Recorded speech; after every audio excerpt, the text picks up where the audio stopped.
Bueno,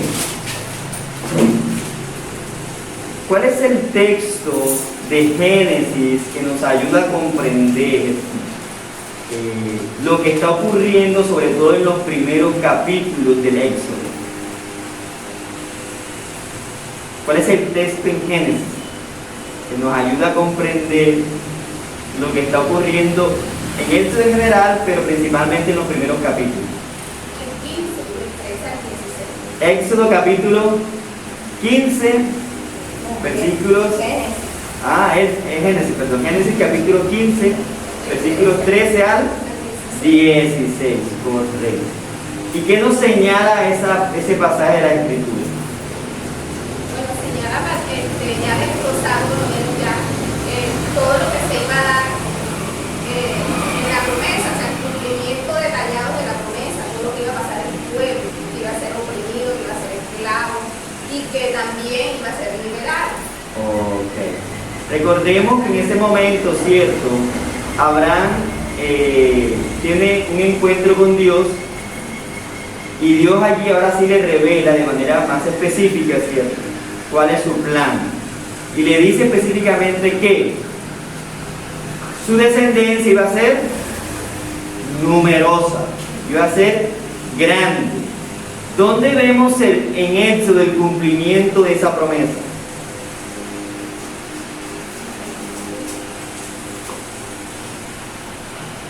¿Dónde vemos en Éxodo el cumplimiento de esa promesa?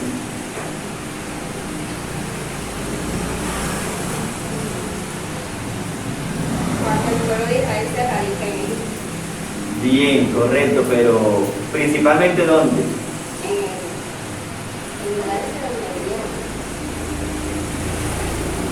Sí, recordemos que él se radica en Egipto, ¿cierto? Bien, eso está correcto. Pero lo primero que dice Dios a Abraham es que su descendencia iba a ser ¿qué? Numerosa. Eso lo notamos, ¿cierto?, cuando el pueblo de Israel se fructifica y se multiplica de manera que exponencial. Hay una bendición de la fructificación, ¿cierto? Ellos empiezan a tener hijos y es más, esto es lo que causa temor al pueblo egipcio. Con relación a lo que es la hermana, también es cierto de que Dios le había prometido de que ellos morarían en tierra ajena, ¿cierto? Eso se cumple cuando ellos se ubican en Egipto, especialmente en la tierra de Gosén. Ok. Pero también notamos allí en Génesis capítulo 15 que Dios no solamente le dice a Abraham que su pueblo va a morar en tierra ajena, que se va a multiplicar, sino que también va a ser que esclavo, va a ser esclavo. Y no solamente va a ser esclavo, porque puede ser que en esa época había esclavos que eran tratados bien, sino que iban a ser esclavos y oprimidos. Iban a experimentar lo que era la opresión y el sufrimiento. Y no solamente esto, sino que Dios les promete que va a castigar a la nación que causó este gran dolor. Y luego los liberaría y los llevaría a tomar posesión de la tierra prometida. Todo eso lo encontramos allí en ese pasaje de la Escritura en Génesis. Y notamos ahora que en eso muchas de esas promesas se están cumpliendo. Okay. Recordemos cuál fue la estrategia que utilizó Faraón en el capítulo 1 de Éxodo para detener la multiplicación del pueblo de Israel. Primero era que los oprimía. Primero los oprimía. ¿En qué sentido los oprimía? Exceso de trabajo para que no tuvieran aliento de estar con las mujeres y tener así. Exacto, entonces le colocó una jornada, ¿cierto?, de trabajo no solamente extensa, sino dura, ardua, para que llegaran ¿qué? Cansados, débiles a sus hogares y así no pudieran procrear. ¿Funcionó? No funcionó. Entonces, ¿cuál fue la segunda estrategia? La de las parteras. Ok, entonces reunió, ¿cierto? En ese entonces como que había una comunidad de parteras para atender obviamente el nacimiento de los niños hebreos. Entonces reunió a las parteras principales. ¿Quién me recuerda los nombres?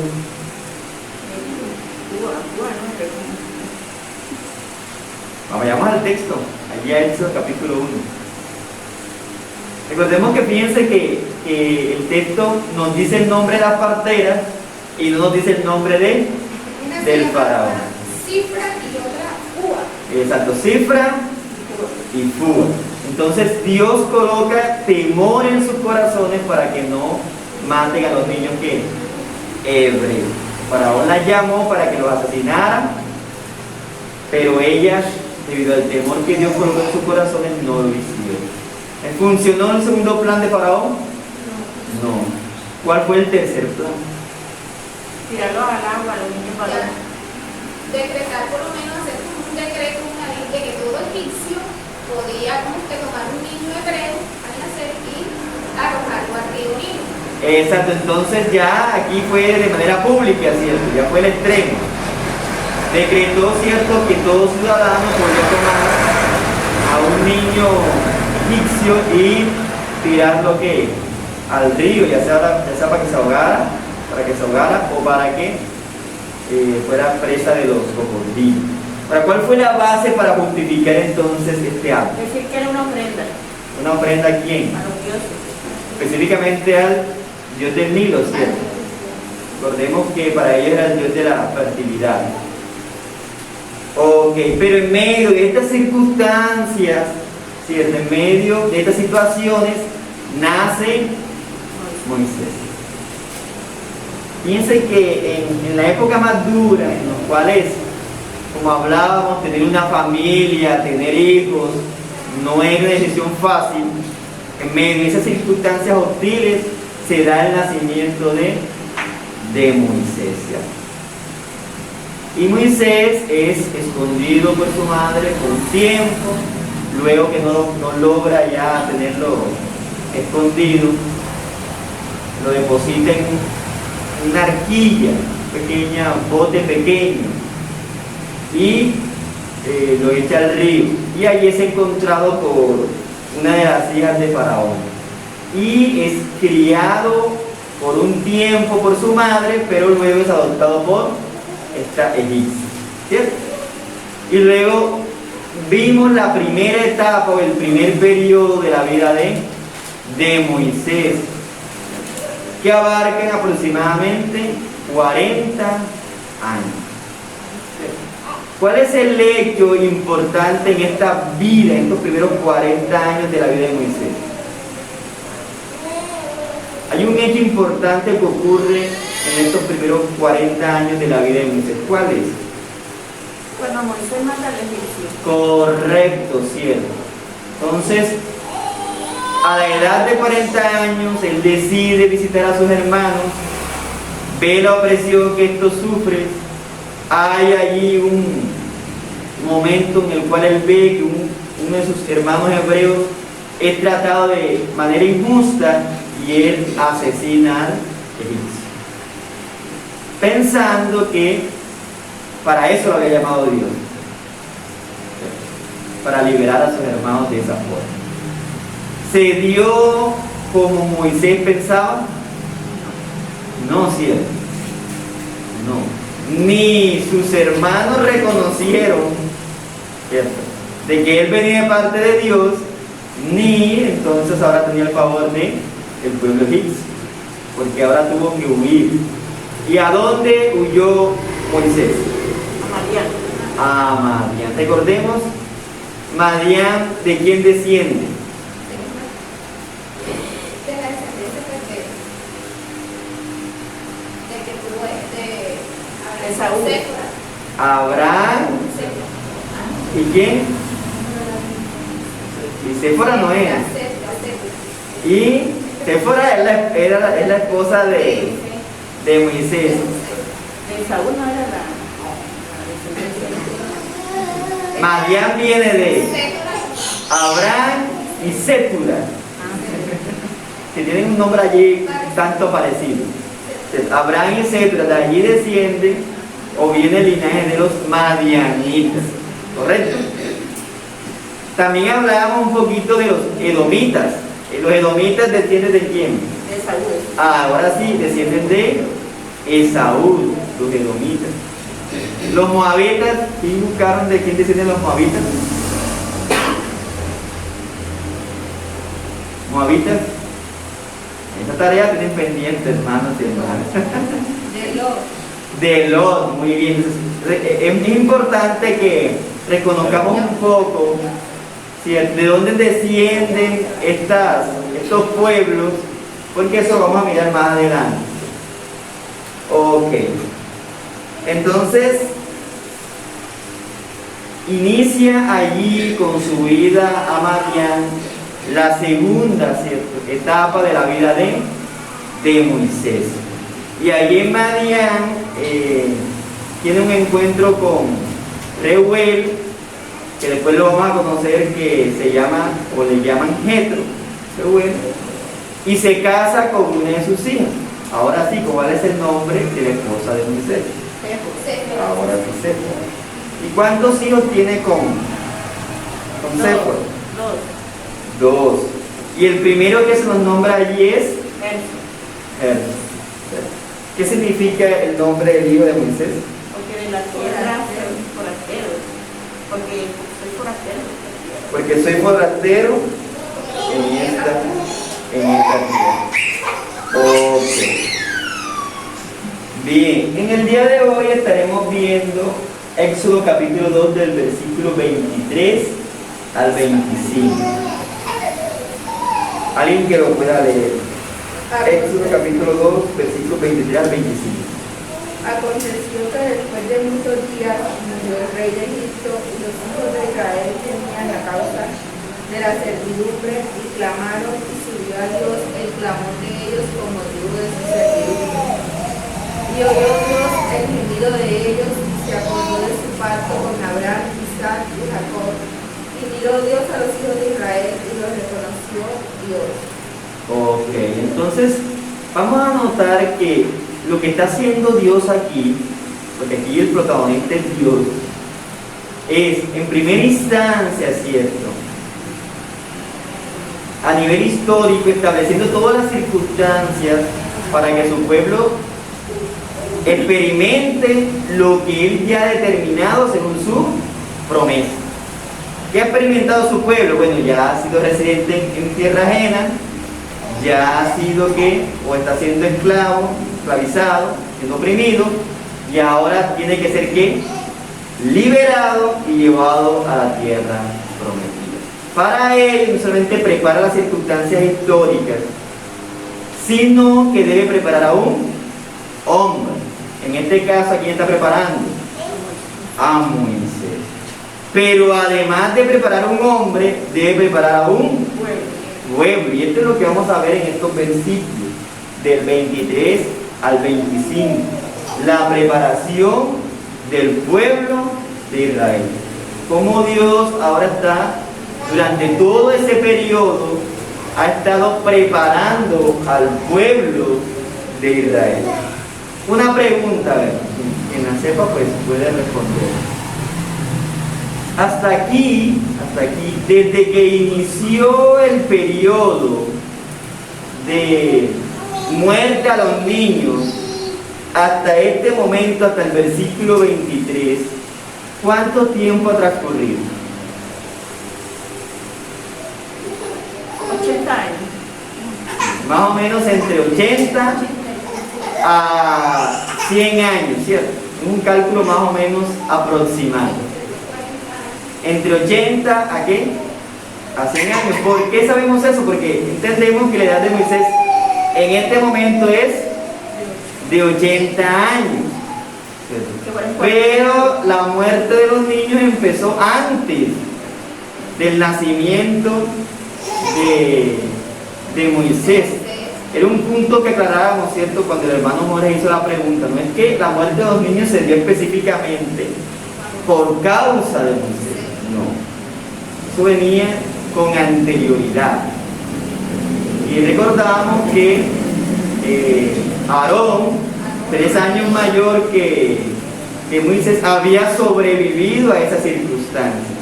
Y Miriam, o María, la otra hermana de Moisés, que en ese entonces, cuando Moisés nació, debió tener entre 8 a 12 años, el cálculo más o menos aproximado, también ya había experimentado esa etapa. Entonces, aproximadamente, haciendo un cálculo, habían transcurrido entre 80 a 100 años desde, puede que un poquito más, pero sabemos que fue más de 80 años, desde la muerte a los niños por parte de Faraón.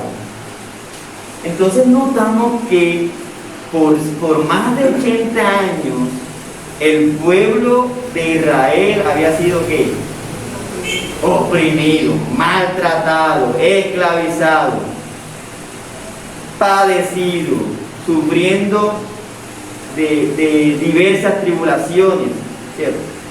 Grandemente afligido por más de 80 años.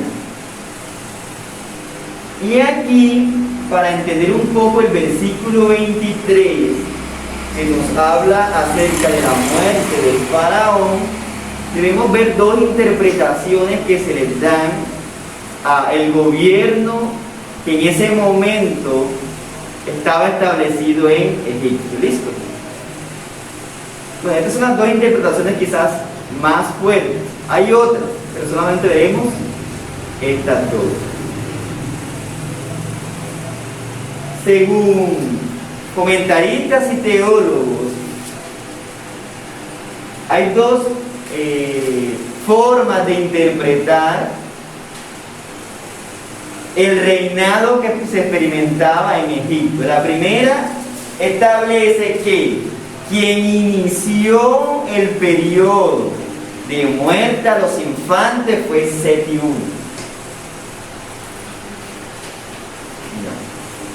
O por lo menos el que inició o el que decretó que los niños debían ¿qué?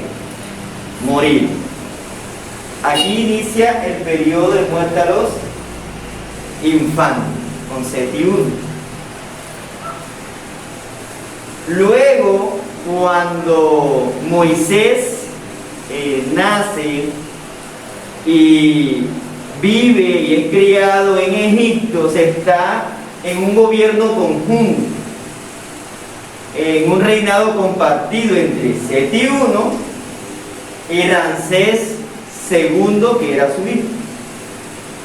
Allí existía un gobierno compartido por padre e hijo. Luego Seti muere y el único gobernante que está en ese momento en Egipto es Ramsés II, que se dice que es el gobernante cuando Moisés huye de Egipto. ¿A quién quería asesinar a Moisés?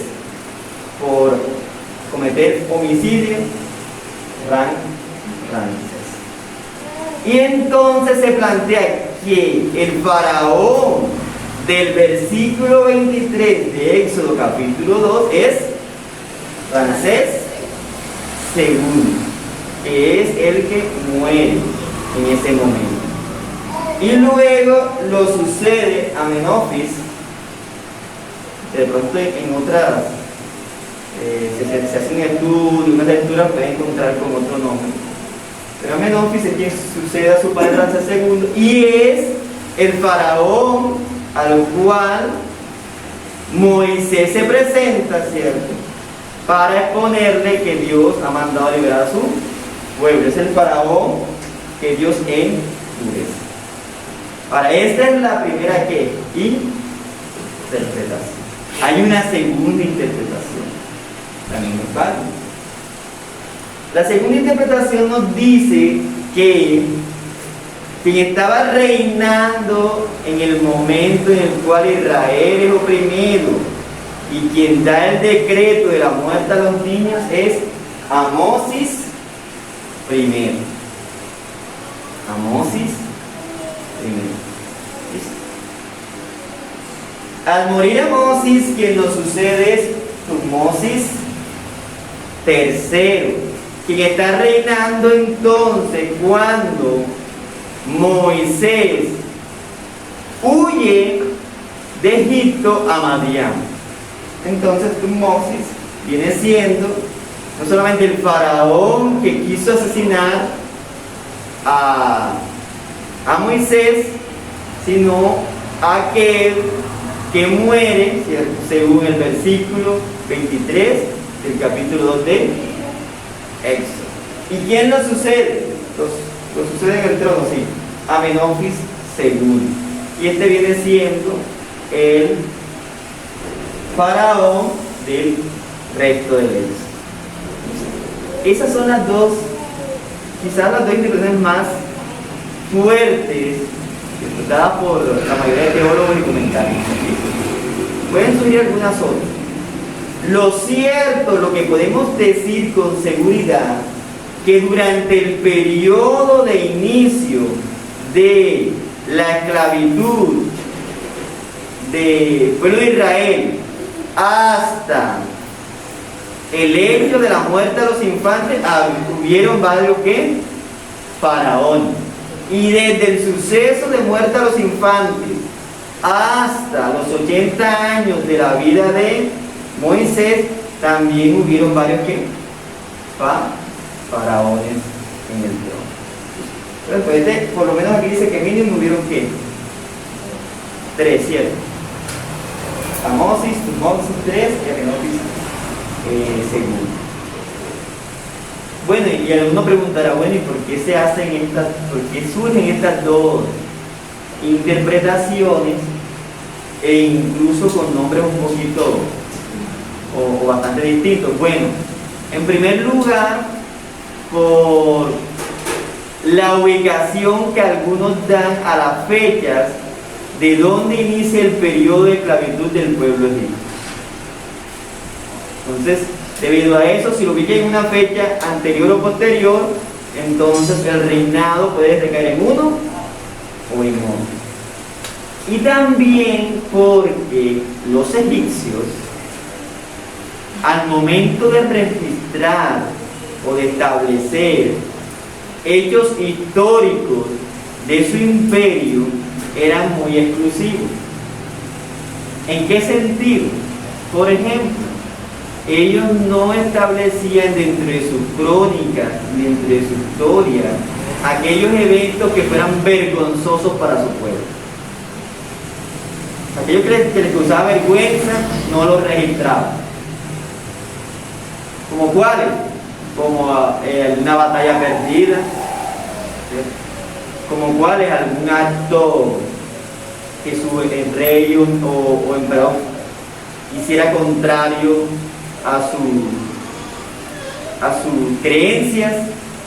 O sea, toda acción que ellos consideraran que fuera vergonzosa para su pueblo no la registran. Entonces, por eso la documentación histórica en estos tiempos, e incluso no solamente en estos tiempos, sino en la posterior, es muy escasa. Pero más o menos estas serían las dos líneas de interpretación.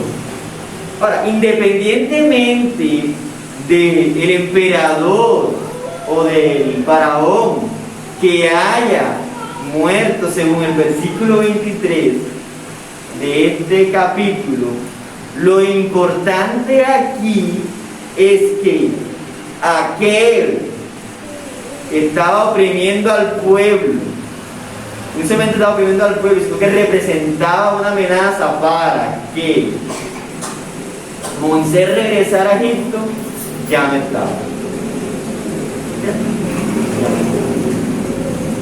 Otra cosita, hermano, nosotros debemos entender que la Biblia no registra los nombres de estos faraones, porque el interés de Dios, ¿cierto?, al mostrar estos hechos no es decirnos un relato histórico como tal, sino más que todo un relato teológico. Cómo Él interviene en la vida del pueblo, de su pueblo, cómo Él obra, ¿cierto?, y cómo Él lleva a cabo sus propósitos. Por eso al momento de Moisés relatar Éxodo, para Moisés, ¿cierto?, siendo inspirado por el Espíritu Santo, es más importante los nombres de dos parteras en los cuales Dios infundió temor y dio fe, que del mismo que Faraón. ¿Una pregunta aquí? Muy bien. Cuando vemos que el versículo 23 inicia con la siguiente declaración: aconteció que después de muchos días murió el rey de Egipto. Esta expresión, aconteció que después de muchos días, lo que quiere decir es que fue en los días en los cuales Moisés estaba, ¿cierto?, en Madián y había tenido a su primer hijo. O sea, en esos días, ¿cierto?, o en muchos de estos días en los cuales Moisés estuvo en Madián, ya estableciendo una familia y teniendo un hijo, en uno de esos días, ¿qué pasó? Faraón murió. Eso es lo que nos dice el texto. Okay. Ahora, uno pensará lo siguiente, o por lo menos esto pensaron los israelitas: ya murió uno de los faraones que nos oprimía. Creo que vamos a descansar, ¿cierto? Eso suele pasar, hay cierta esperanza, ¿cierto?, cuando un pueblo está experimentando una tiranía o una opresión, y cuando el líder que ejerce esa tiranía, esa opresión, muere, ¿qué suele pensar el pueblo que está oprimido? No van a descansar. Como que Dios ya nos escuchó, ¿cierto? ¿Vamos a qué? A descansar. Pero fíjense que el texto no dice eso. ¿Qué nos dice el texto en el versículo 23? El pueblo gemía a causa de la servidumbre y clamaron a su Dios hasta que ellos, por motivo de su servidumbre. Exacto, es decir, el cambio de Faraón no mejoró las condiciones de vida del pueblo hebreo. Escuchemos lo que dice Juan Calvino al respecto. Dice lo siguiente: la esperanza de que alguien más sucediera al tirano muerto en cierta medida podría suavizar la miseria de los israelitas. Pero cuando el cambio de reyes se efectuó, este de ninguna manera aligeró su opresión. Todo lo contrario, su pena aumentó y el nuevo faraón los obligó a gritar más fuerte que antes. Que no fue ningún alivio el cambio de gobierno, fue peor, mucho peor. Entonces, hermanos, podemos decir que independientemente del rey que haya muerto y del rey que lo haya sucedido, lo que notamos es que el cambio de gobierno no ayudó para nada al pueblo de Israel. Ojo, no lo ayudó para nada en el sentido de aliviar ¿qué? Su sufrimiento, pero vamos a notar que sí le sirvió según los propósitos divinos, para que ellos ahora en este momento pudieran ¿qué? Clamar a Dios. Entonces eso nos lleva a considerar las condiciones ahora actuales de Israel. ¿Cuál era la condición actual del pueblo de Israel? Aunque la Biblia no entra en detalles, es interesante notar que en los primeros capítulos del libro de Éxodo, cuando se cuenta de cómo ellos habían sido tomados para ser esclavizados, y cuando se nos dice que el rey de Egipto hacía morir a los hebreos, en esos dos hechos, cuando fueron esclavizados y cuando el rey dio el edicto para que los niños fueran arrojados al río Nilo, en esos dos hechos, en ningún momento se menciona a los israelitas como nación clamando y buscando a Dios. Es interesante, ¿cierto? En dos hechos, como la esclavitud y el infanticidio, no se nos registra en la Escritura que el pueblo de Dios había ¿qué? Buscado y clamado al Dios de sus padres. No se nos registra. Es hasta cerca del final del gobierno de este faraón, que puede ser francés,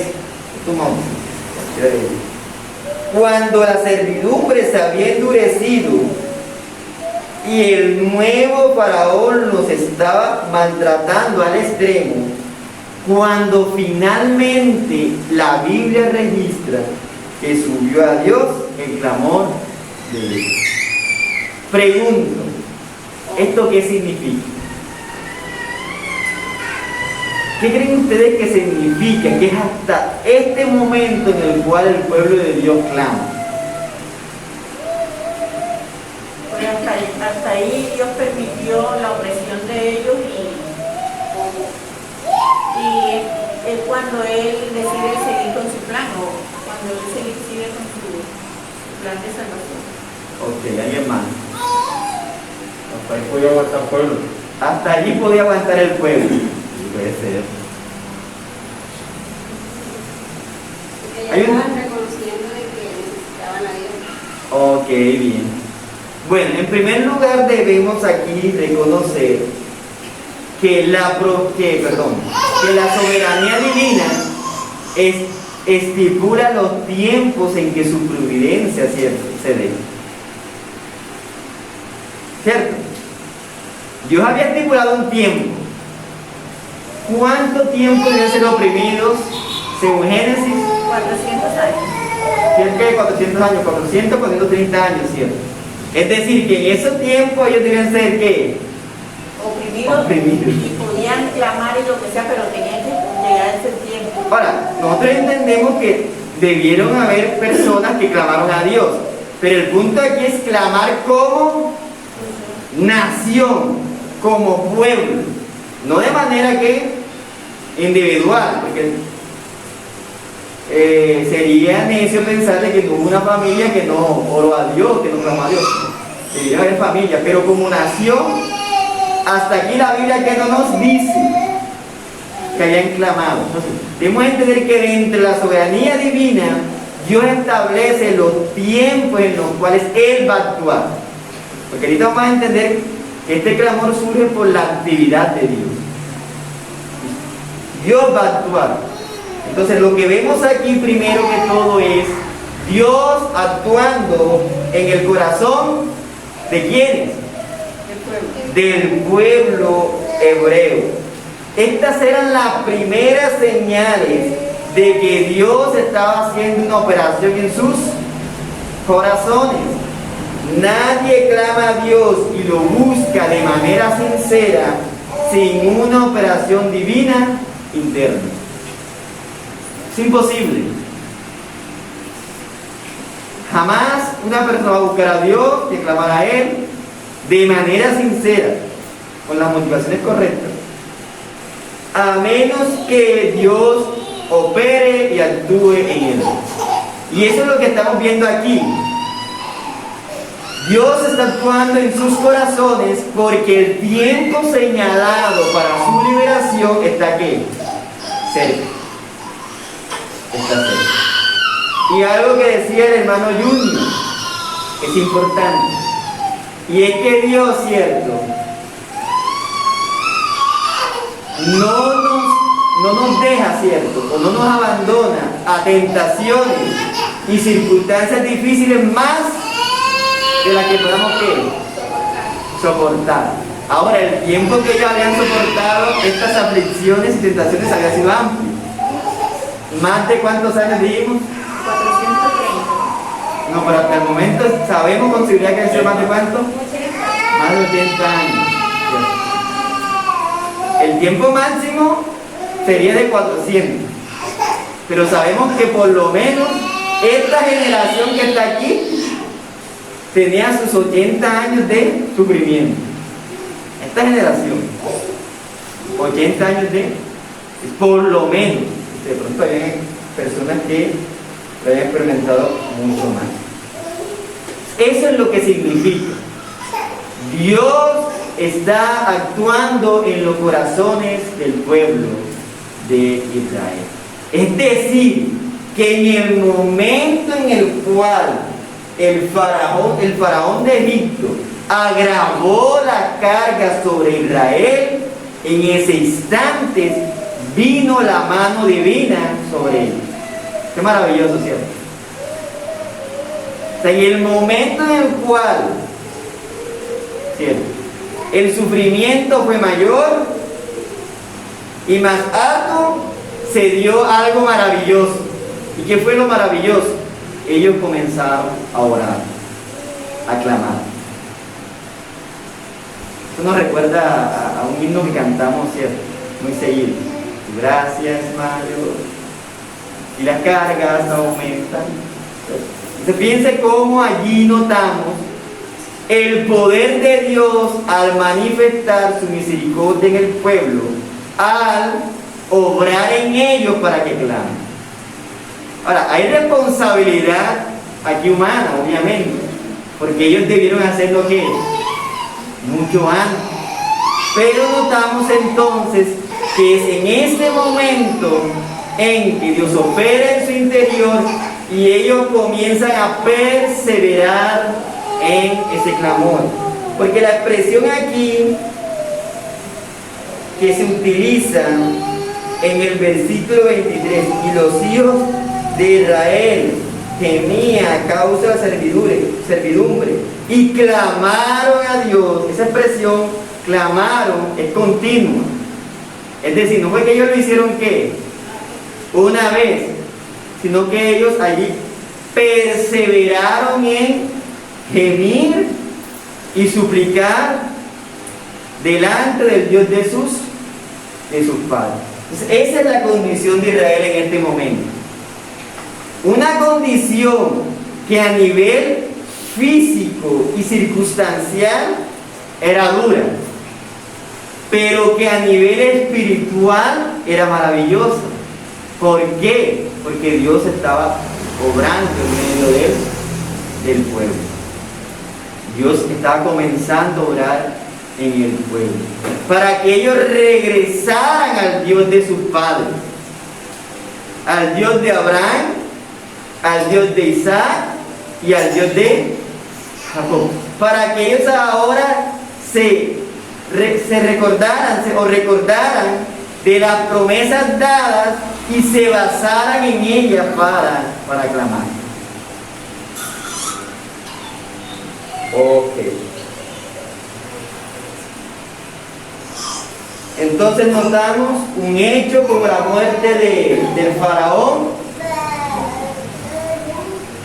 marca de manera significativa la vida del pueblo de Israel, porque a pesar de que ahora la situación es mucho más difícil, los vientos son favorables porque Dios empieza a ministrar en sus corazones.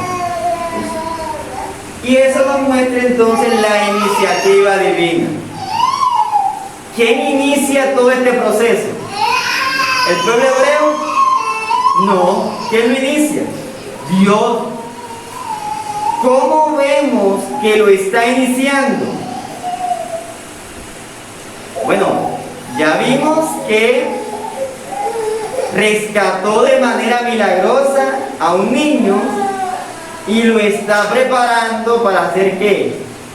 Un líder. ¿Para que ser qué? Un libertador. Pero no solamente la iniciativa divina se ve en la preparación de ese líder, sino que la iniciativa divina se ve en la preparación de ¿qué? Del pueblo, al impulsarlos a clamar y a orar. El texto dice de la siguiente manera: y subió a Dios el clamor de ellos con motivo de su servidumbre. Entonces notamos aquí la perseverancia del pueblo al clamar al Dios de sus padres. En el texto se usa la expresión Elohim, ¿se acuerdan, cierto? Para referirse a a Dios. Vemos que ese era el término más habitual con el cual los israelitas se referían a quién, al Dios, y sobre todo al Dios de sus padres, Elohim. Ahora, ¿qué significa la expresión "y subió a Dios el clamor de ellos"? ¿Alguien tiene idea de lo que significa esa expresión? Y subió a Dios el clamor de ellos. Que Dios escuchó su gemido, su súplica. Ok. ¿Alguien más? Bueno, esto tiene que ver con aceptación. Y subió a Dios, Dios aceptó su clamor. Esto es lo que significa "y subió a Dios el clamor de ellos". Hay una aceptación divina en cuanto al asunto que ellos por el cual están pidiendo. Es decir, a la presencia de Dios llegó la voz de socorro de su pueblo. O el caso del pueblo hebreo fue expuesto delante de Dios. Dios lo aceptó. Y podemos decir que esto es o podemos representar esta expresión como la escena de un gran rey. Imaginémonos por un momento a un gran rey que le permite una audiencia a un grupo de personas para que expongan delante de él su caso. Eso es lo que significa "y subió el clamor de ellos con motivo de su servidumbre". Vemos a Dios, el gran rey, allí en su trono, aceptando que su pueblo ¿qué? Se acerque delante de él y pueda expresarle entonces sus asuntos. Eso es lo que significa. Y para mostrar esa escena, para expresar ese episodio, se van a utilizar expresiones antropomórficas. ¿Quién me recuerda qué son las expresiones antropomórficas? Ya hemos dado esta terminología. Expresiones antropomórficas. Cualquiera de los hermanos, tranquilo, no puede colaborar.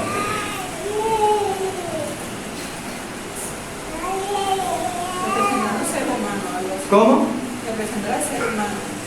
Tienen más o menos algo que ver con eso. Expresiones antropomórficas. Es cuando Dios se expresa a los seres humanos como con el lenguaje de nosotros. Como la mano de Dios, algo así. Exacto. Debemos recordar que cuando hablamos de expresiones antropomórficas son frases en el lenguaje humano,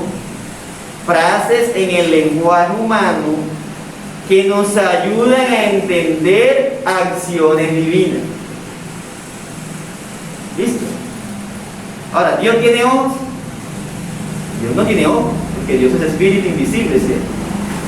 Dios tiene cuerpo, como decía el hermano Junior. Dios tiene manos, Dios no tiene manos. Pero hay expresiones antropomórficas, es decir, frases expresadas en lenguaje humano, en nuestro lenguaje, en nuestro idioma, para que nosotros podamos entender qué es lo que está haciendo Dios. ¿Listo? Por ejemplo, hay un pasaje en la Biblia que dice de que en las faldas de Dios, no es que Dios tenga faldas, ¿cierto? O el dedo de Dios, ¿cierto? No, sino que simplemente son modos para poder expresar una idea del actuar de Dios en nuestro lenguaje. Claro, hermano, lo que son expresiones antropomórficas. Ok, bien. Entonces vamos a mirar que para ilustrar esa escena de Dios como rey, permitiéndole a su pueblo una audiencia para que exponga su caso, se van a utilizar expresiones que antropomórficas. Y vamos a ver entonces 4 acciones divinas en el versículo 24. Alguien que lo pueda leer. 24 y 25 del capítulo 2. Oyó Dios sus gemidos y se acordó Dios de su pacto con Abraham y Isaac. Y mi Dios a los hijos de Israel y Dios de su cuenta. Ok, entonces vamos a ver allí 4 acciones divinas. Recordemos que son expresiones antropomórficas. 4 acciones divinas. La primera dice que Dios oye. Y oyó Dios el gemido de ellos. ¿Quiere usted qué significa esa expresión?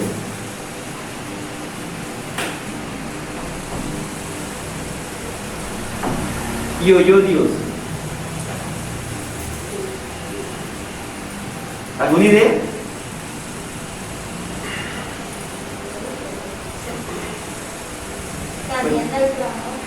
Que atiende el clamor, puede ser cierto. Bueno, lo primero que debemos entender, recordándoles nuevamente que son expresiones antropomórficas, es que Dios oye de manera general, debido a su omnisciencia, ¿cierto? Y al poder que Él tiene para escudriñar lo más profundo de nuestros corazones y de saber todas las cosas. Él oye de manera que general, en el sentido de que nada escapa a su presencia. Por ejemplo, en Éxodo capítulo 16, versículo 12 dice lo siguiente. Éxodo 16, 12. Yo he oído, lo dice Dios, yo he oído las murmuraciones de los hijos de Israel. Háblales diciendo, al caer la tarde comeréis carne, y por la mañana os saciaré de pan, y sabréis que yo soy Jehová vuestro Dios. En esta situación, ¿será que el pueblo estaba clamando y orando a Dios? No, ¿cierto? Según lo que nos dice Éxodo 16, 12, ellos no estaban ¿qué? Clamando ni orando. ¿Estaban qué? Murmurando. Es decir, que el uno al otro se decían, ¿cierto? Chismeando. Término más particular. Se estaban diciendo el uno al otro y hablando mal en contra de Dios, porque según ellos en Egipto comían ¿qué? Carne y todo tipo de alimentos exclusivos, y acá en el desierto están padeciendo hambre. Dice el texto allí en Éxodo 16, 12, yo he oído las murmuraciones. Es decir, Dios oye de manera ¿qué? General, sabe todas las cosas. Pero también la Escritura nos dice de que Dios no oye. Dios oye en el sentido de que Él sabe todas las cosas y tiene un conocimiento pleno de todas las circunstancias y hechos. Pero también la Escritura nos dice de que Dios no oye. Jeremías capítulo 11, versículo 14. Jeremías capítulo 11, versículo 14. Miren lo que dice allí el texto. Tú pues, no ores por este pueblo, ni levantes por ellos clamor, ni oración, porque yo no oiré en el día en que su aflicción clamen a mí. Aquí el texto nos dice de que Dios no oye cierta ¿qué? Oraciones y clamor. Veamos otro texto. Juan capítulo 9, versículo 31. Juan capítulo 9, versículo 31. Y sabemos que Dios no oye a los pecadores, pero si alguno es temeroso de Dios y hace su voluntad, a este oye. Entonces podemos mirar aquí en estos textos y versículos bíblicos de que Dios oye de manera general porque tiene un conocimiento total de todas las cosas. Pero en ocasiones deciden no atender, no oír ciertos clamores y ciertas ¿qué? Oraciones. Como en otras circunstancias sí las oye debido a ciertas condiciones específicas. ¿Cierto? Eso es lo que dicen los textos. Entonces, cuando el versículo 24 de Éxodo 2 nos dice de que Dios oyó sus gemidos, ¿cierto? Nos está indicando de que Dios escuchó con atención su reclamo. Eso significa en primera instancia que Dios oye. No en el sentido general, sino en el sentido que particular. Dios escuchó con atención su reclamo para actuar en consideración a Él. Es decir, Dios atiende su clamor, los toma como suyos y actúa con justicia. Eso significa que Dios oye. Cuando Dios oye un clamor, una oración, está diciendo de que Él no solamente ha atendido tu súplica, sino que la ha tomado como ¿qué? Como suya, es mía ahora.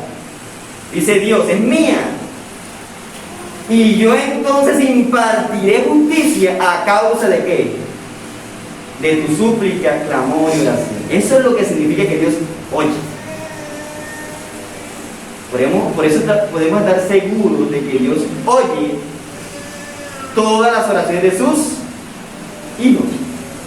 No significa que siempre da respuesta como nosotros queremos, es distinto. Pero Dios oye todas las oraciones de sus hijos porque Él las toma como ¿qué? Como suyas. Él es un padre. Está mi hijo clamando. Si a mi hijo lo ofendieron, es como si me hubiesen ofendido a mí. Si a mi hijo le están haciendo sufrir, como es el caso de Israel, es como si a mí me hubiesen estado haciendo ¿qué? El daño. Eso significa de que Dios ¿qué? Oye. Segunda acción divina. Y se acordó de su pacto con Abraham, Isaac y Jacob. Dios se acuerda. Nuevamente, hermanos, y esto lo voy a hacer como está explicando los 4 puntos. Les recuerdo, son expresiones antropomórficas. Es decir, se utiliza un lenguaje humano para explicar, porque vamos a entender una acción que es divina. Cuando dice de que Dios se acuerda, no es que Dios tenga mala memoria.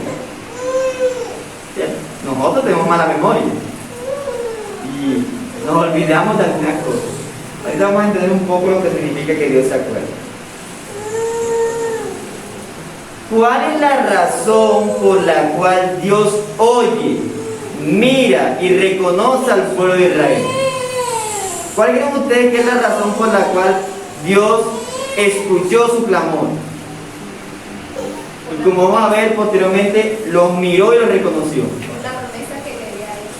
Ok, es por eso, por la promesa que le había hecho. Es decir, es por su pacto. ¿Por qué Dios los oye? O en este caso los oyó. Por el pacto que Él había establecido con Abraham, con Isaac y con Jacob. La expresión se acordó no sugiere que Dios haya olvidado su promesa. Todo lo contrario, precisamente porque existe un pacto, porque hay una promesa, porque hay una palabra de Dios comprometida, entonces Dios actuará conforme a ello. Eso es lo que significa Dios se acordó. Él ahora trae delante de su pueblo su promesa y su pacto dado a Abraham, a Isaac y Jacob. Recordemos que la escena, ¿cierto?, es como si un gran rey nos concediera una audiencia con él. Esa es la escena, ¿cierto? Un gran rey nos concede una audiencia que delante de él, y nosotros vamos a presentar nuestro caso. En este momento el caso de Israel es la servidumbre, la opresión, la esclavitud, el maltrato. Van a presentar su caso, pero ¿por qué debería el rey oírlo? ¿Cuál es la razón que sustenta su presencia delante del rey? ¿Por qué el rey debería comprometerse a ayudar? Entonces Dios viene y se acuerda, es decir, trae al estrado, ¿cierto? Hay una audiencia, está el rey, el pueblo. Dios trae al estrado, ¿qué? El pacto. Y dice, por amor a mí mismo, porque he dado mi palabra y he de cumplirla, entonces yo actuaré, yo obraré. Leamos Isaías 49, versículos 14 al 16, alguien que lo pueda leer. Isaías 49, 14 al 16.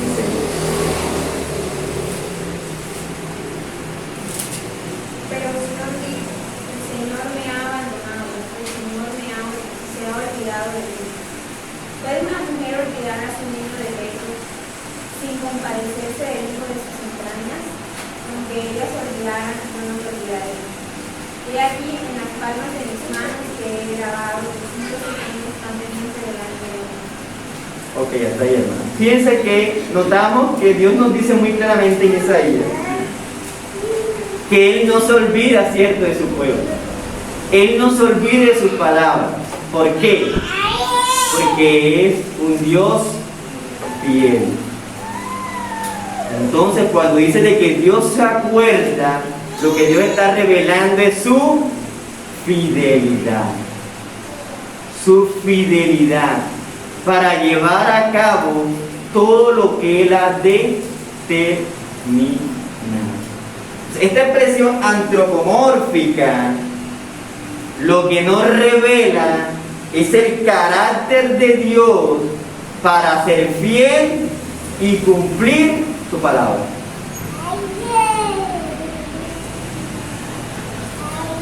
Tercera expresión. Y miró Dios a los hijos de Israel. Pregunto, ¿es fácil para Dios mirar? En ese sentido, ¿es fácil para Dios mirar a un pueblo?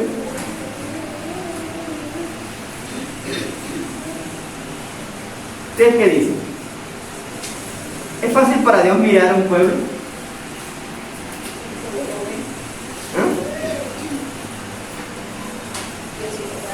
¿En qué sentido? Porque es que ahí la expresión mirar no es mirar por mirar, o sea, como miramos nosotros, no. Ahí la expresión mirar quiere decir que él atiende a sus hijos. Ok, como una cosa ok, listo. Nuevamente les recuerdo, son expresiones que antropomórficas. Bien, cuando se nos dice de que Dios mira, igualmente que Dios oye, debemos hacerlo en dos contextos. Hay un mirar de Dios que es general. ¿Por qué? Bueno, lo mismo que explicamos anteriormente con Dios oye.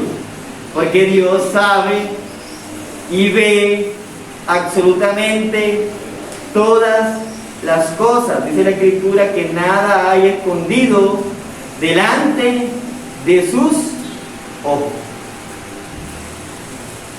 Nada hay escondido delante de su presencia.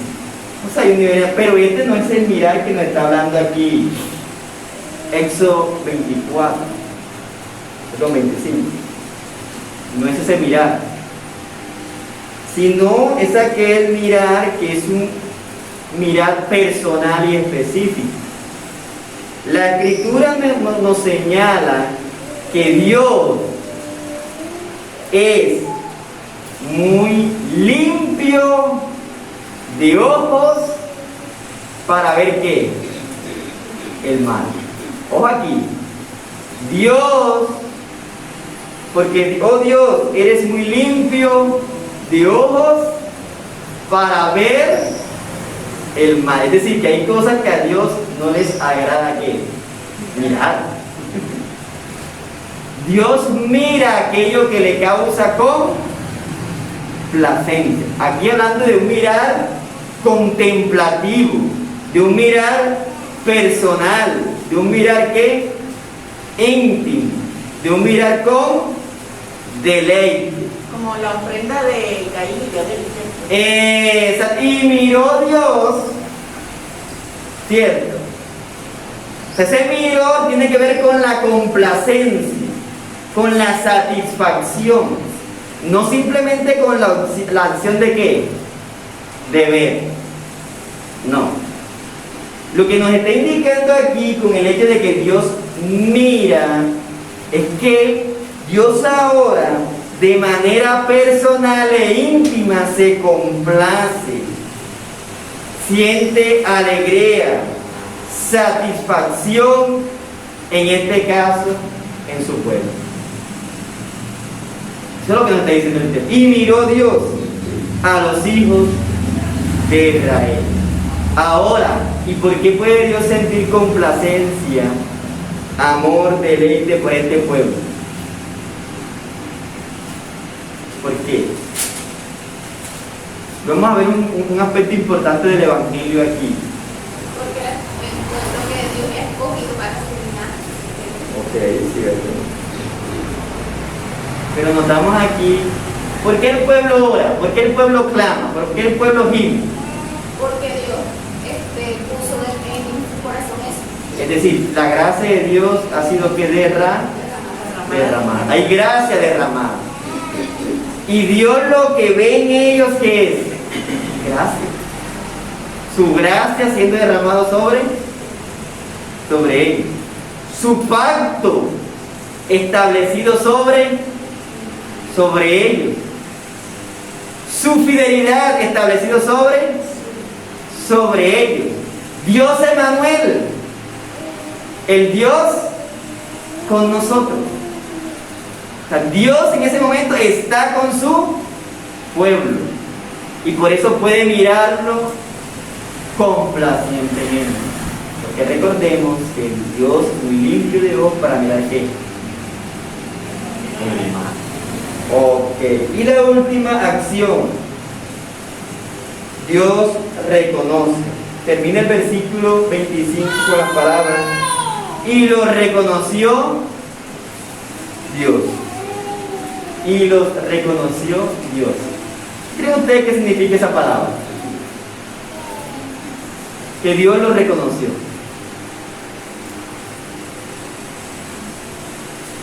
Recordemos, es una expresión antropomórfica para señalar una acción divina.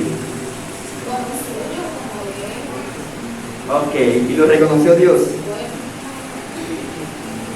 Como su pueblo escogido. Ok. Bueno, esta expresión reconoció es como cuando nosotros vamos a autenticar algo. O vamos a dar por sentado que algo nos pertenece o es de nuestra propiedad. Eso significa y reconoció Dios. Da por ello que ellos son su pueblo. Hace público, aquí, hace público ahora que ellos le pertenecen, de que ellos hacen parte de su propiedad y que por lo tanto ellos tienen el derecho, o aquí ellos tienen el derecho de ser atendidos y liberados, porque es que ahora ellos no son los esclavos de Egipto. Ellos no se les puede catalogar como el pueblo que está a servidumbre de quién, de Egipto. No, ahora ellos son pueblo de Jehová. pueblo suyo son, le pertenecen. Y como le pertenecen y son suyos y han sido reconocidos por Dios, entonces ahora Dios, ¿cierto?, tiene un pleito con Egipto. Porque la causa de Israel es la causa divina. ¿Alguna pregunta, hermano? ¿Alguna duda? Ahí se muestran del versículo que decía que daría también justicia con los que la habían oprimido. Ok, pero fíjense que a veces la interpretación que uno le da a ese tipo de afirmaciones es, sí, porque es que los maltrataron. ¿Cierto? O sea, recaemos la causa o motivación en el hombre, ¿cierto? No. ¿Quién es entonces aquel ofendido? Dios. Porque este es mi pueblo, ¿cierto? Esta es la niña de mis ojos, ¿cierto? Estos son mis hijos. Ustedes tienen un pleito conmigo, le dice Dios a los egipcios ahora, ¿cierto? No, ahora no es un asunto que va a intervenir entre dos pueblos que tienen enemistad, no, es un asunto propiamente con quién, con Dios. ¿Alguna pregunta, alguna duda?